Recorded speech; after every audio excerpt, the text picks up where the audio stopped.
3, 2, 1. Good day, students. Mr. Deegan back here for another installment of VidNotes videos.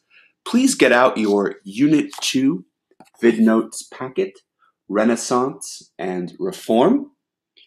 And when you have this out, please turn to page 8 and page 9.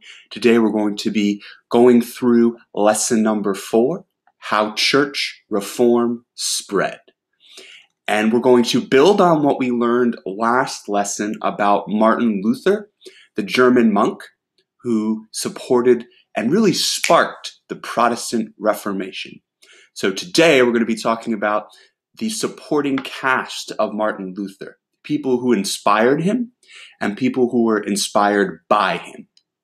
So I'm going to go through each one of these people, and then we're going to talk about them and how they relate to this story of talking about and criticizing the Catholic Church. First, we have John Calvin, then King Henry VIII of England, and Henry's daughter, Queen Elizabeth I, also of England, Jan Hus, John Wycliffe, and Johann Gutenberg, the German inventor. Let's review. How did Martin Luther spark the Protestant Reformation? He did so by writing the 95 Theses, a list of complaints against the Catholic Church. What are three major parts of Luther's 95 Theses? He said, salvation by faith alone is enough to be a good Christian. He said everyone is equal under God, and the Bible is the ultimate authority. Not a priest, not a church, not an institution on earth, but rather the Bible is the authority people should look to. He also said everyone should be allowed to read and interpret the Bible on their own, for themselves, so that they can think for themselves. If you don't think for yourself, you might get manipulated, you might get fooled. Martin Luther thought to be a true Christian is to take the faith on yourself. What was the Protestant Reformation?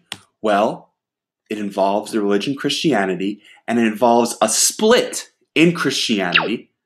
The Catholic Church first was this big institution based in Rome, Italy, and during the Protestant Reformation, Protestants criticized the church and formed their own version of Christianity.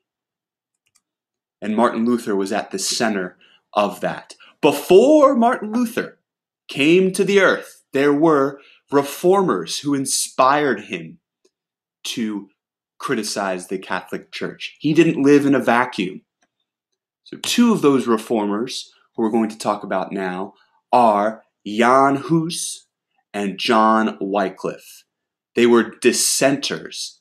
Dissenter is a person who disagrees, and they disagreed with the Catholic Church. They both were supportive of translating the Bible into their own languages, not Latin. Latin was the Catholic Church's main language. And if you didn't know Latin, if you weren't an upper class scholar, then you couldn't read the Bible for yourself. Somebody had to tell you what was in it.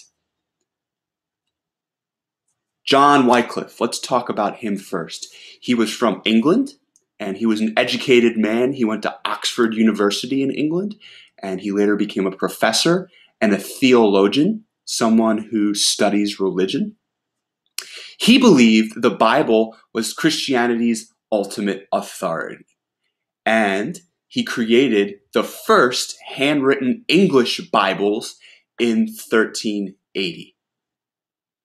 Why was this important? Because peasants and the lower class could now read the Bible for themselves. This was very important to John Wycliffe. Wycliffe also rejected the clergy's wealth. Clergy meaning those who were leaders in the Catholic Church. And he rejected the collection of indulgence money.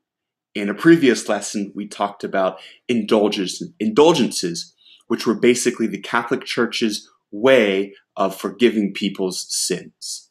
And this is a phrase John Wycliffe said and wrote: "Crown, cloth, nor money make no priest, but power that Christ giveth."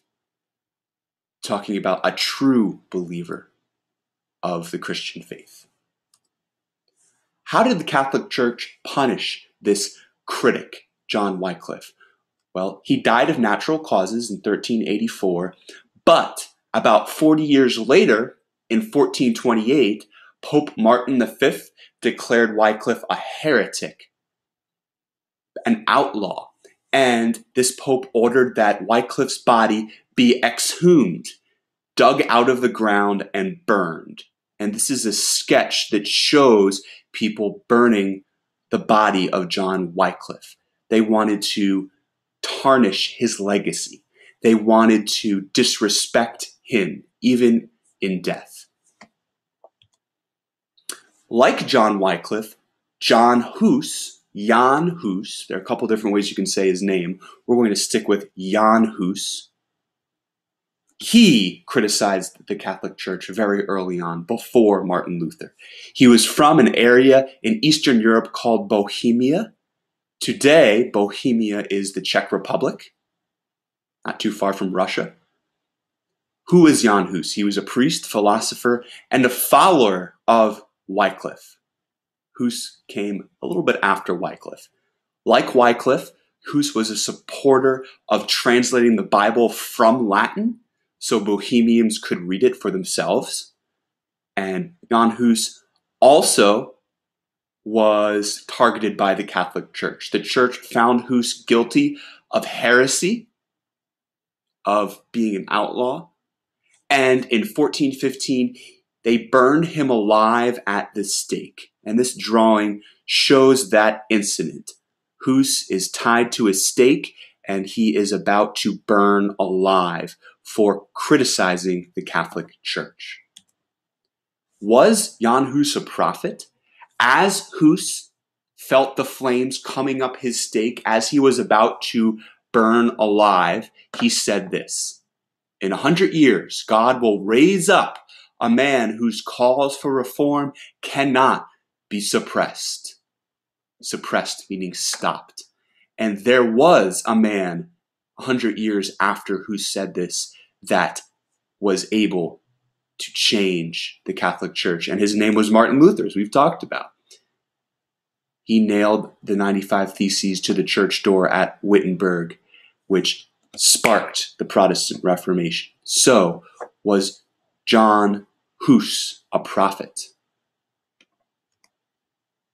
Another John comes to power after Martin Luther, and this is John Calvin.